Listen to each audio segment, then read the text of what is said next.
ಬೆಳ್ಳನೆ ಓಲೆಯ ಹೇಗೆ ಓದಲಿ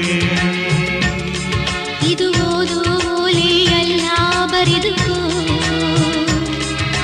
ನನ್ನ ಜೀವನದಲ್ಲಿ ಎಂದುಕೋ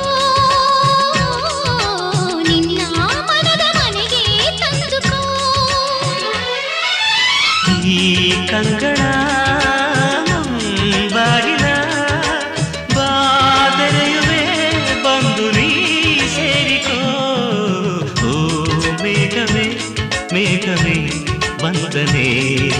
ಸಂಧಾನದ ಪಾತ್ರಕ್ಕೆ ವಂದನೆ